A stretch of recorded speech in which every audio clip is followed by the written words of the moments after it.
Welcome back to Tokyo on Fire. Okinawa is back in the news. The government has sued and been countersued by the Okinawa prefectural government to cease the construction of a heliport in Henoko and to close the marine facilities in Futema. This has been going on for way farther than 12 years. They've had an agreement, the Japanese government, the U.S. government, nothing's happened. Well, the thing is that something else is happening, and that is the United States made a proposal to return a large parcel of land in the northern section of the island of Okinawa.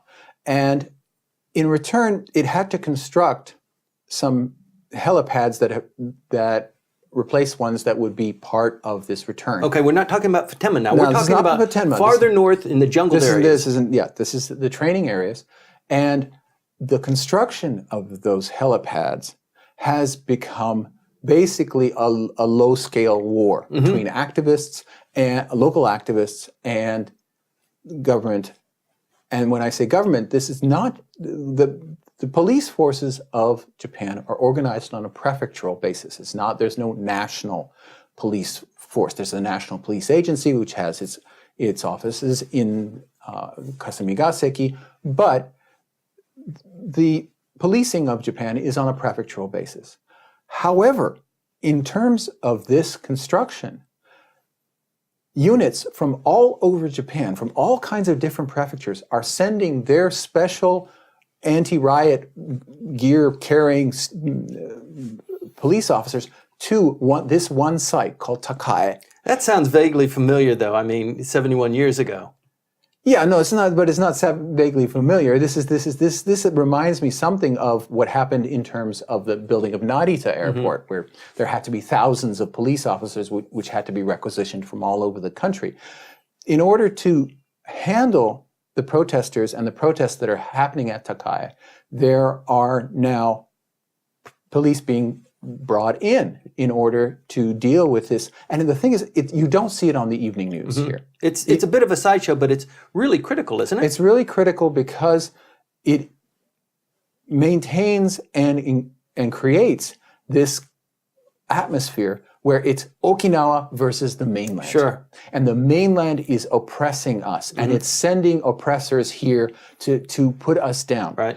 And that kind of rhetoric and that kind of vision has completely changed the political situation on Okinawa that makes it almost impossible, if not indeed impossible, for the court system to even sort this matter out. Because the court system tried, and maybe still is trying, to have the central government and the Okinawan government talk their way. To mediate their way through it, to talk about it, right? I mean, in fact, they stopped the court proceedings and said, you guys talk about it and come back to us with a recommendation. And the House of Councilors election is over. They bought time.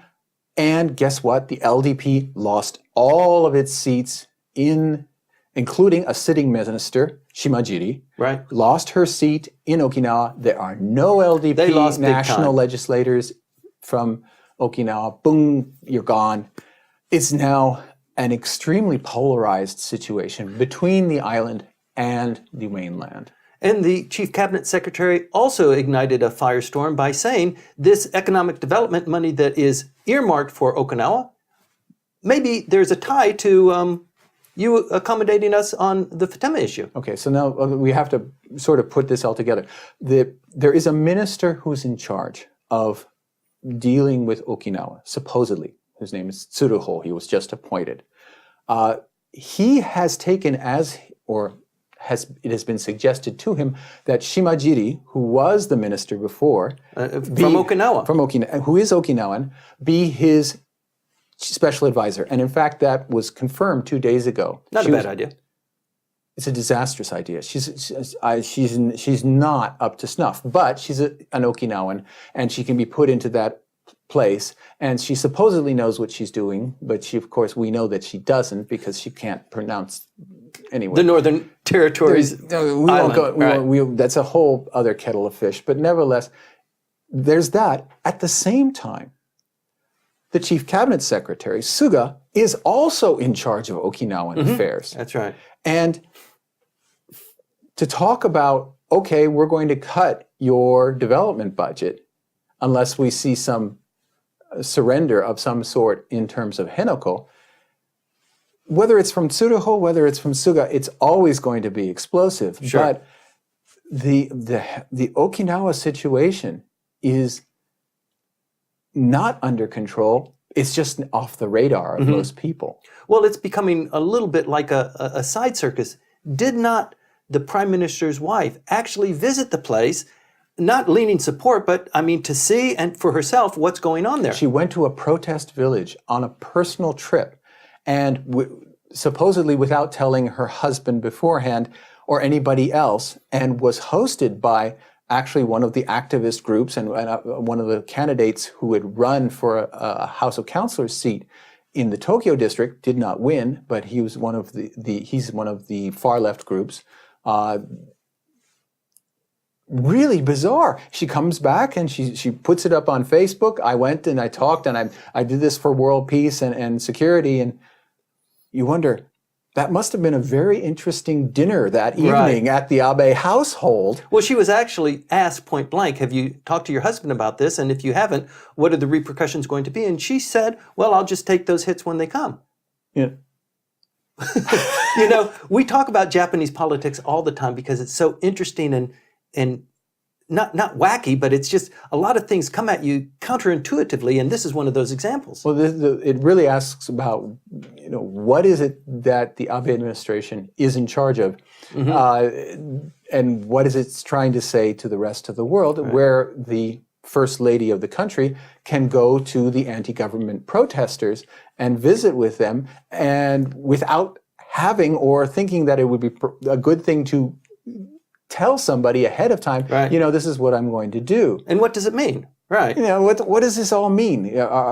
Does it really mean that Mr. and Mrs. Abe don't talk about what they're doing where are you going today, dear? I'll let you know later. I'll tell you. Watch my Facebook page. That would be a good household conversation. I saw on Facebook that you went to Okinawa today. Pass the potatoes. But in all seriousness, the situation in Okinawa is going from bad to worse. They have no basic advocates in the central government. The feelings there are just becoming more and more polarized, more and more radicalized. And it draws in, of course, the Japan-U.S. alliance, because so much of the United States' forces are on Okinawa, and all of the plans and everything that has to be done in order to make the Japan-U.S. alliance more viable and broader and deeper are the adjectives they like to use, all involve land issues on Okinawa. And if those are flashpoints locally, and the situation gets out of control, it's already out of control, but it's not been featured on the evening news. It's not been featured on the newspapers, except some of them with an agenda.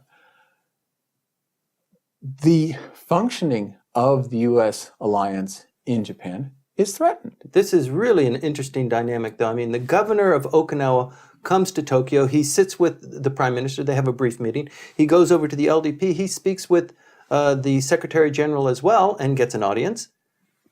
This story about, the economic development for Okinawa, I mean, it is the poorest prefecture of the 48 prefectures in Japan. And it's the one with the highest level of unemployment, single mothers, all kinds of indications of longest lifespan. Yeah, Nagano has actually pipped it in one, at least I think for the men. Okay. It's an interesting place in and of itself, but it is dependent upon the mainland for funding and development. So we think, if indeed the Abe administration goes forward and uses the iron hammer of cutting the budget for Okinawa. They've never done that before. Well, even if they do it, it's just going to radicalize them even more, and which will make it very hard to turn around and go to Washington and say, we can do this, we can do this, we can do this, because we have everybody in Japan on our team. No, you can't. Right. You cannot do these things.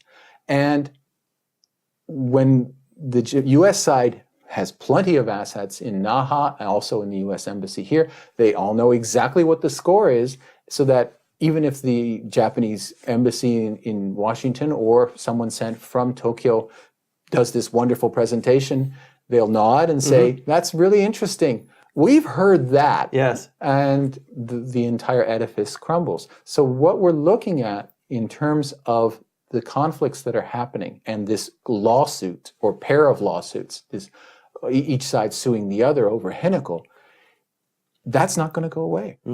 An incredibly difficult and complex issue. We follow it all the time because it's so important in the U.S.-Japan relationship and also the Japan relationship with the southern island of Okinawa. Please stay tuned. It's really important to keep on top of this.